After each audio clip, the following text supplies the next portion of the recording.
suspect in the anthrax investigation. A developing story. Remember that story, 5 lives were taken, many others sickened back in 2001 when anthrax was sent through the U.S. postal system. We will get more to you on that later. But right now, there are new developments in the search for Caylee Anthony, a misleading toddler in Florida. Crime scene investigation trucks were seen outside the Anthony residence this morning, claiming 2 large bags from the home. And we're going up to Julie Banderas, who is in Studio D, and she joins us with a panel to talk exactly about this. Julie? Yes, 2-year-old Caylee vanished nearly 2 months ago, but her mother, as we all know, didn't report the disappearance until 2 weeks later. So Casey is currently in jail, the 22-year-old not mom of the year.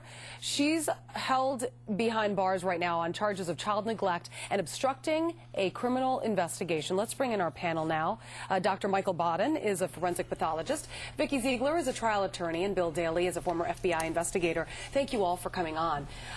Vicki, let me ask you first, because I found this to be fascinating today.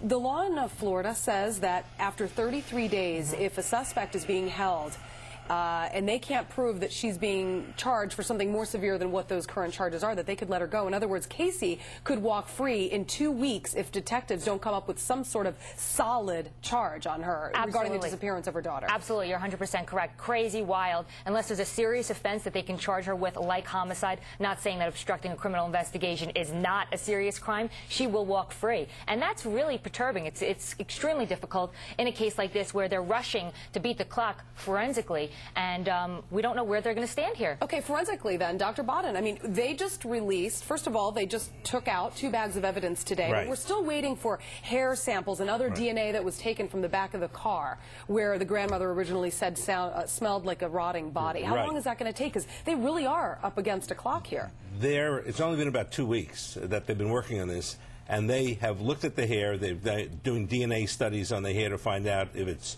Caylee's hair and who the father is, but they're also looking at the hair to see if it came from the head of a dead person. When our hair comes out normally when we're alive, it looks like normal hair as it is in the body.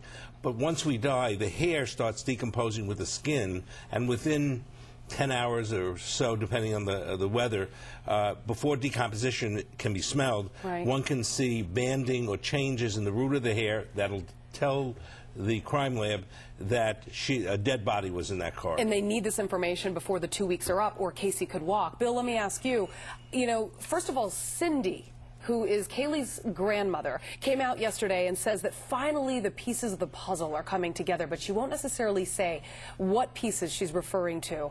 Do you believe that the family now are just coming up with another possible way of getting the heat off of Casey so that they can maybe buy some time and get her out of jail since they can't afford the $50,000 bond? Yeah, well, I'll be very frank with you, that this whole thing seems to be a Rubik's Cube of kind of clues and innuendo, and I'm writing a letter, from jail to tell you more about where my daughter is, and even the behavior of the grandparents may not be complicit, but it could be that they're slowly giving information to law enforcement and they don't want to compromise that, so they want to say what's going on.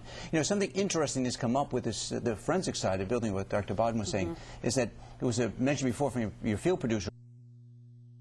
Dirt is a key. People don't think that, but in investigations, dirt can be key. It can be on tires, it can be on bottom of shoes, it can be on, in this case, the shovel that was suggested was used, and it can indicate where someone has been or where they claim they have been, and if they find traces of it. So I think that is a key element here that we're hearing, that they're looking now more closely at dirt. Yeah, and Julie, I mean, this is about direct evidence. We don't know if they're going to find a body or not, so really clearly the stains in the car, whether it's blood or not, Caylee's hair, which Dr. Baden said whether they can determine if it is hers and if she's dead or alive, and also the shovel. Forensics on the shovel is very important. I mean, how long is it going to take before she actually is charged with something? If 2 weeks go by and we're still waiting for DNA results and Casey walks free, I mean... Well, no, they may have an awful lot of evidence. There's no need to release it now because she's going to be there for 2 weeks. Their evidence is going to come forward. So you think they know a lot more than they're actually telling? Oh, absolutely, and which is appropriate. And just what Bill says, the FBI soil lab is probably the best lab in the country because the soil in the backyard of the grandparents would be different than the soil 20 yards away. And what's your gut on this? I mean, regarding what the grandmother initially said about that foul odor that smelled like a dead body, where she then later changed her mind and decided it smelled like pizza. Old pizza can't cause that kind of odor. I think the fact that the detectives felt it was decomposition, and the dogs alerted to it, suggests that the material in the back of the trunk was decomposition. And they have fluid there that they also on the carpeting that they're also analyzing in the lab. They know a lot. They're going to release it in 2 weeks. All right. We could possibly hear more, actually, sooner than that. Who knows? Anything goes in this case. Yeah, but really. they don't have to. They have her in custody, all right, and they can wait till 2 weeks. Okay. Dr. Michael Baden, Vicki Thank you, Ziegler, Judy. Bill Daly, thank you.